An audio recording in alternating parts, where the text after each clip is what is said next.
کا اختیار ہوتا زندگی پر تو بچے مردہ کسی کے پیدا نہ ہوتے. جوانی کس کام میں گزاری, کہ جس کا خلاصہ یہ ہو کہ جو یہ کام کر رہے وہ بغیر حساب کے جنت میں جائے گا. یہ باطل ہے, یہ خلاف صریح قرآن ہے. اللہ کے رسولوں کو بھی قیامت کے دن سوالوں کا جواب دینا ہے, تو سوال جواب کا نام ہی تو حساب ہے. اور اللہ نے جیبوں سے پیسے نکلوا کے تھوڑی چیک کرنے بھی کتنے ہیں. بدعت کیا چیز ہے جو نہ اللہ نے بتائی ہو نہ محمد و آل محمد سے وہ ثابت ہو, بس بنا لی گئی ہو. تو دلیلیں تو ہر وکیل گھڑ لیتا ہے اپنا کام کرنے کے لیے.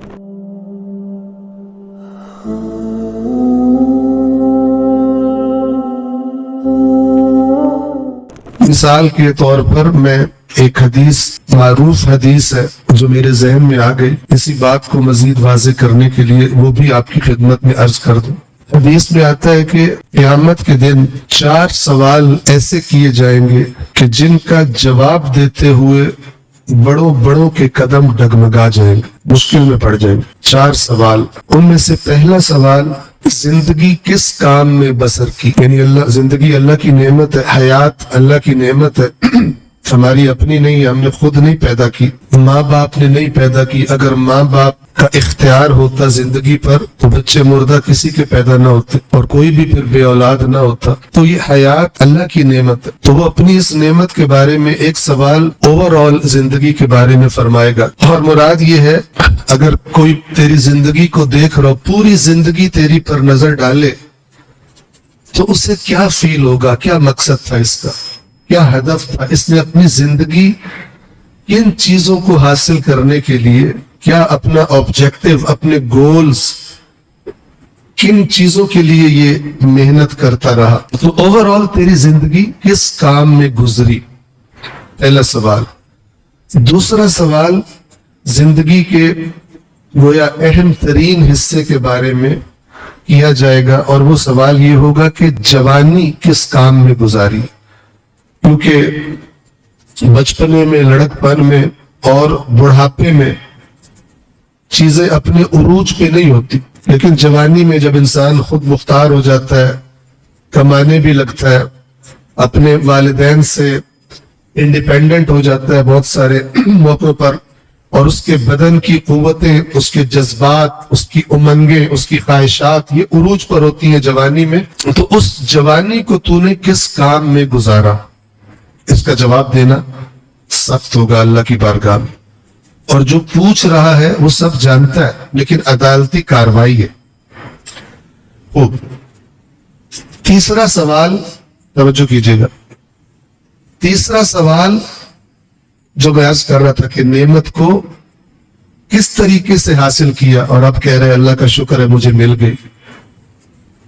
تو تیسرا سوال یہ ہوگا, مال کہاں سے کمایا تھا, کیسے کمایا تھا, تیرے پاس جو مال تھا وہ تو نے کس طریقے سے کمایا تھا.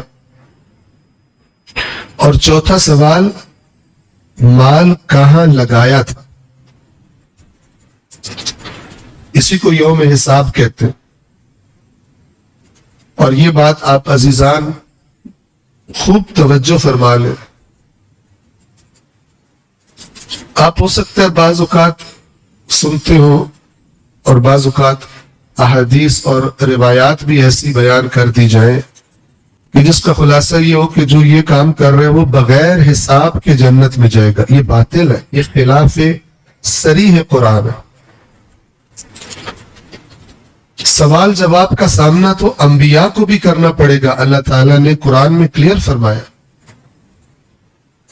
سورۃ الاعراف, ہمارے کانسیپٹس بغیر روایات کو آیات کے ساتھ رکھے اگر کوئی کانسیپٹس بن گئے تو وہ ان پہ نظر ثانی کرے ایک سنجیدہ انسان, ایک سنجیدہ مومن. سورۃ الاعراف کے بالکل شروع میں اللہ فرماتا ہے وَلَنَسْأَلَنَّ الَّذِينَ أُرْسِلُوا إِلَيْهِمْ وَلَنَسْأَلَنَّ الْمُرْسَلِينَ. لَنَسْأَلَنَّ شدید تاکید کے ساتھ ہے, ہم ضرور سوال کریں گے. اللہ کہہ رہا ہے ہم ضرور سوال کریں گے. کن سے؟ الذین ارسلوا الیہم, ان سے جن کی طرف رسول بھیجے گئے تھے. اور وہ تو وہ ہے, وَلَنَسْأَلَنَّ الْمُرْسَلِينَ، اور ہم رسولوں سے بھی ضرور سوال کریں گے۔ اللہ کے رسولوں کو بھی قیامت کے دن سوالوں کا جواب دینا ہے، تو سوال جواب کا نام ہی تو حساب ہے، اور اللہ نے جیبوں سے پیسے نکلوا کے تھوڑی چیک کرنے بھی کتنے ہیں۔ توجہ فرما رہے ہیں؟ سوال، رسول تمہاری طرف بھیجے گئے تھے، وہ جو تمہاری طرف رسول آیا تھا اللہ کی وہ عظیم نعمت نجات کا پیغام لے کر آیا تھا، تو تم نے کیا کیا بتاؤ مجھے؟ آیا وہی کیا جو میرا تقاضا تھا یا نہیں؟ اور اسی طرح اللہ انبیاء سے بھی سوال کرے گا، نہ اس لیے کہ انبیاء کا کوئی جرم اور قصور ہے، انبیاء معصوم ہیں، لیکن ایک سوال انبیاء سے یہ ہوگا کہ تمہاری قوموں نے تمہارے پیچھے یہ باتیں کرنی شروع کر دی تھی تمہارے بارے میں، تم بتاؤ تم نے کہا تھا ان کو۔ ہم نے آپ کو شاید گزشتہ سال وہ مثال بھی دی تھی، سورۃ المائدہ کے آخر میں آیات، آخری 6-7 آیات آپ پڑھے کہ جب اللہ عیسیٰ ابن مریم سے پوچھے گا کہ اے مریم کے بیٹے عیسیٰ، تو نے ان سے کہا تھا کہ مجھے اور میری ماں کو معبود بنا لو، وہ گواہی دیں گے عیسیٰ کا کوئی قصور ہے؟ کوئی قصور نہیں۔ اسی طرح اگر ہم اپنی روایات دیکھیں ائمہ کی، تو وہاں پر ملتا ہے کہ حج کا موقع تھا یا عمرے کا موقع تھا، احرام باندھے جا رہے تھے، امام صادق علیہ السلام کو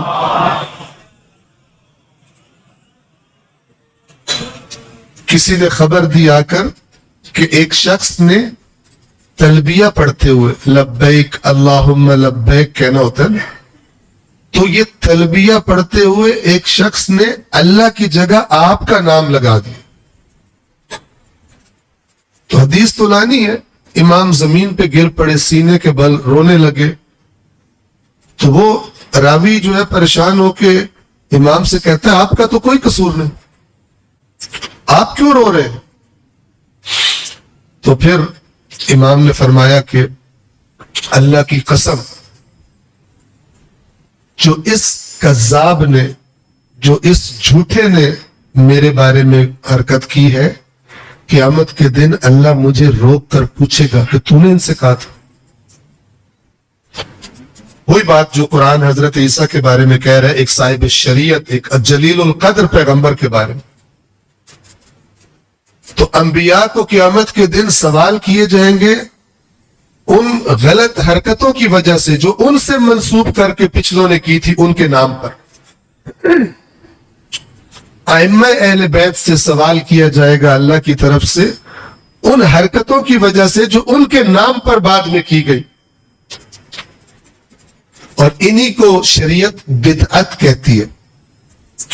بدعت کیا چیز ہے؟ جو نہ اللہ نے بتائی ہو، نہ محمد و آل محمد سے وہ ثابت ہو، بس بنا لی گئی ہو۔ تو دلیلیں تو ہر وکیل گھڑ لیتا ہے اپنا کام کرنے کے لیے۔